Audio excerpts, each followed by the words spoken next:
में आज हम फल रहित अंजीर के पेड़ का दृष्टांत जो प्रभु यीशु मसीह ने लूका के इंजील उसका 13वां अध्याय के 6 से 9 में कहा है, उस पर मनन करेंगे। फिर उसने ये दृष्टांत भी कहा, किसी के अंगूर की बारी में अंजीर का पेड़ लगा था, वो उसमें फल ढूंढने आया परंतु न पाया। तब उसने बारी के रखवाले से कहा, देख 3 वर्ष से मैं अंजीर के पेड़ में फल ढूंढने आता हूँ पर नहीं पाता, इसे काट डाल के वो भूमि को क्यों रोके रखी। उसने उसको उत्तर दिया, स्वामी इसे इस वर्ष और रहने दे कि मैं उसके चारों ओर खोद कर काट डालूं, यदि आगे तो फले तो भला, नहीं तो उसे काट डालना। ये प्रभु यीशु ख्रिस्ट का सुसमाचार है। प्रभु यीशु ख्रिस्ट की स्तुति हो। हम प्रार्थना करें। हे सर्वशक्तिमान पिता, हम बेहद शुक्रगुजार हैं कि आपने मुझे एक बार फिर यह अवसर दिया। प्रभु आप मुझे अपनी आत्मा से परिपूर्ण कीजिए, मुझे अंतर्दृष्टि दीजिए प्रभु, ताकि मैं आपके वचन की इस भेद को समझ सकूं और बोल सकूं, ताकि जितने भी लोग सुनते हैं आपका आत्मा उनके सबके जीवन में, मेरे जीवन में कार्य करे।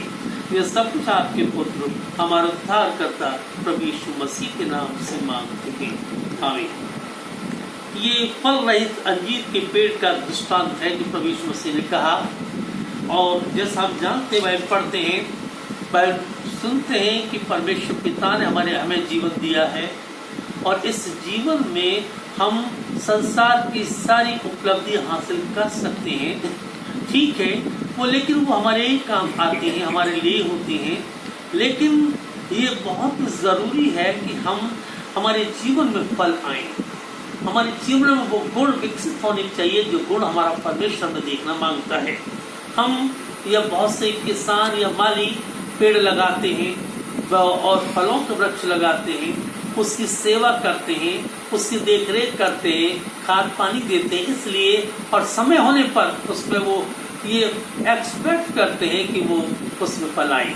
उसी तरह परमेश्वर पिता मेरे और आपके जीवन में फल देखना मांगता है, हमारे जीवन में वो गुणों को देखना मांगता है जिससे उसकी महिमा, उसकी प्रशंसा हो।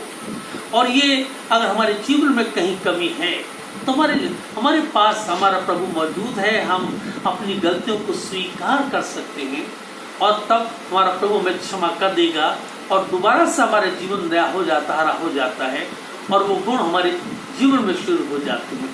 लेकिन ये बहुत ज़रूरी है कि हमारे जीवन में गुण होने चाहिए। और कोई भी पेड़ या कोई व्यक्ति फलों से ही पहचाना जाता है, पेड़ फलों से पहचाना जाता है। उस तरह इंसान कैरेक्टर से, जो उसके आत्मिक फल है, उससे पहचाना जाता है।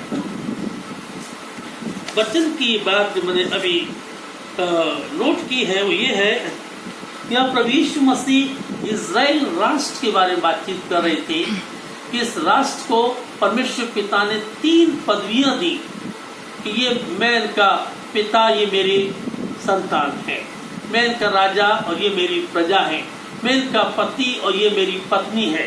3 पवित्र रिश्ते इज़राइल कौम के साथ हुए। परमेश्वर ने उनको प्यार किया, उनके साथ वाचा बांधी, उनका मार्गदर्शन किया, उनकी रक्षा की और आत्मिक और सांसारिक भोजन भी उनको खिलाया और हर प्रकार की आशीष उन्हें दी।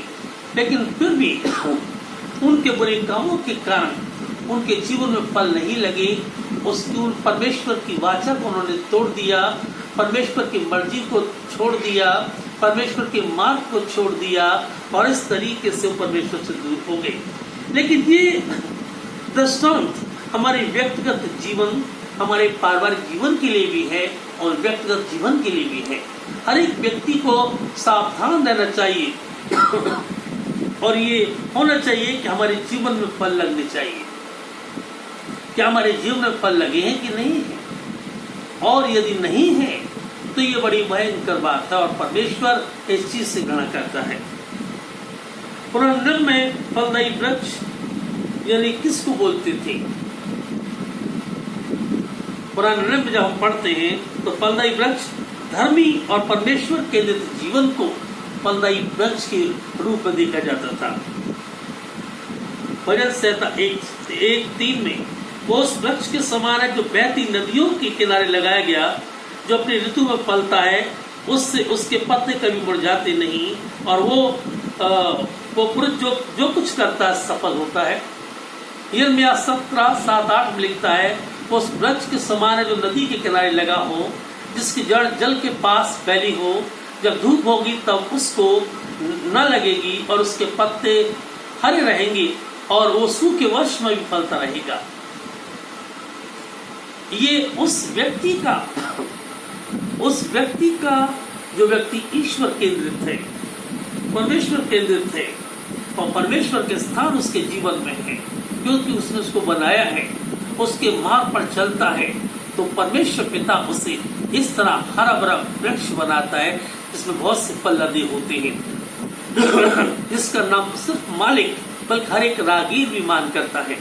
लेकिन फलहीन वृक्ष का भविष्य, जो फलहीन वृक्ष है, जिसके अंदर फल नहीं आते, हम और आप में कोई जीवन है जिसके जीवन में ईश्वर का स्थान नहीं है, परमेश्वर का डर नहीं है, परमेश्वर का मार्ग उसने नहीं पहचाना, वो फलहीन वृक्ष के समान है।